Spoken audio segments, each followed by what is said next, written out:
News: ISIS using drones, other innovating tactics with deadly effect. In this Friday, January 27th, 2017 photo, an Iraqi officer inspects drones belonging to Islamic State militants in Mosul, Iraq. AP photo, Khalid Mohammed. Associated Press, February 1st, 2017, by Lori Hinnant, Susannah George. Mosul, Iraq. First, the tiny drones buzz overhead to observe Iraqi soldiers. Then the Islamic State group's flying machines return to drop a small explosive device to sow panic among security forces, or, deadlier still, to help guide a suicide car bomber to a target. And the innovations are expected to keep coming since IS has been spending freely on technology, even as their fighters face intense pressure from coalition forces, according to Iraqi military officials. The extremist group is hacking store-bought drones, using rigorous testing protocols and innovating tactics that mimic those used by U.S. unmanned aircraft to adapt to diminishing numbers of fighters and a battlefield that is increasingly difficult to navigate on the ground. The Associated Press visited a warehouse this week in the Shura neighborhood, the largest drone workshop uncovered so far, and saw accounting spreadsheets with purchases totaling thousands of dollars a month for drone equipment. One receipt, dated just a few months before the Mosul operation began, recorded the purchase of wires, silicon, electrical plugs, cables, rotors, and GoPro cameras. Other receipts logged in spreadsheets included food delivery orders of fried chicken, taxi fares, and repair costs to the house's hot water heater. Scattered among the stacks of paper were bits and pieces of the drones themselves. Most were destroyed by IS as they retreated, Iraqi officers at the factory said, but pieces of styrofoam wings, fins, and radio transmitters remained, piled up in the corners of the factory on a recent visit. All the accounts were headed Board of Development and Military Manufacturing, some subheaded Air Observation Division. Handwritten notes instructed IS drone operators to write daily mission reports and monthly reports about the challenges and difficulties you face as well. In all, a half dozen of the storehouses to make and modify the drones have been found recently in Mosul. A cache of documents also obtained this month in a smaller makeshift factory by a researcher in Mosul, Iraq, indicates that the group is testing small drones, which are normally used as playthings with deadly intent.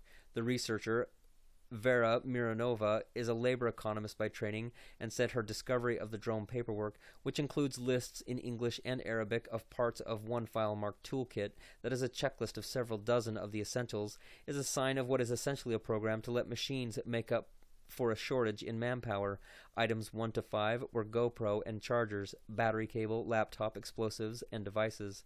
Mironova, a fellow at Harvard University's Kennedy School of Government, said the use of drones to both drop explosives and to direct more deadly payloads is an adaptation to the decrease in the number of attackers available. Early in the Mosul fighting, she said, suicide bombers tended to be deployed haphazardly, more to frighten than to kill, but it didn't take the group long to need a new approach. Iraqi security forces report seeing drones used by IS for surveillance as early as 2015 in the fight for Ramadi in Iraq's western Anbar province.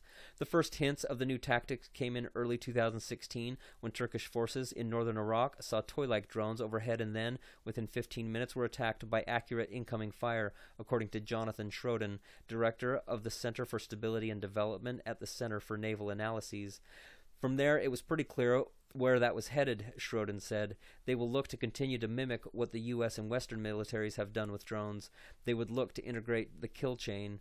With Mosul streets filled with debris, the drones can serve as a way for their operators to direct people on the ground, including suicide attackers, to an open path to bloodshed. The planes loaded with explosives do less actual damage, but can sow panic among troops fighting the extremists. First, they come to observe, and then they will return carrying bombs, Major Firas Mehdi said, cautioning the AP journalists with the Special Forces unit to remain undercover during an outing in December. Mehdi himself had been hit with shrapnel in his leg when a drone dropped a small bomb on his position a week earlier. A small black rotary drone flew over their position from the IS-held neighborhood just a few hundred meters away. 2 Iraqi Special Forces soldiers rushed Mehdi into a concrete house for cover while half a dozen more spread out into the street and fired wildly into the air. An Iraqi Special Forces officer told the AP this week that at least 3 Iraqi troops had been killed by the drones and dozens injured.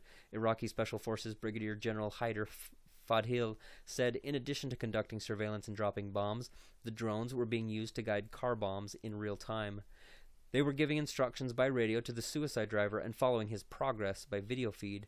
But many of these planes were shot down by our forces, and we jammed their control frequencies, which made some of them crash, Fadil said. An Iraqi intelligence officer, who spoke on condition of anonymity because he wasn't authorized to speak to journalists, said he believes most of the drone parts were being purchased in Turkey and smuggled into Iraq through Syria, while others were being largely made from scratch.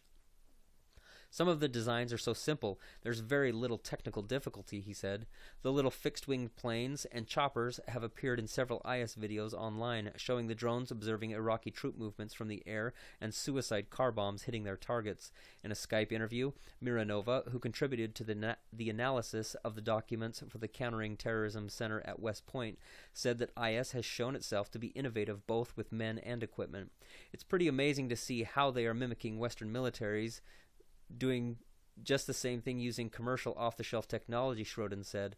All of this is sort of driven by what the commercial sector develops. Lori Hinnant reported from Paris. Balint Szlanko in Erbil, Iraq, contributed to this story.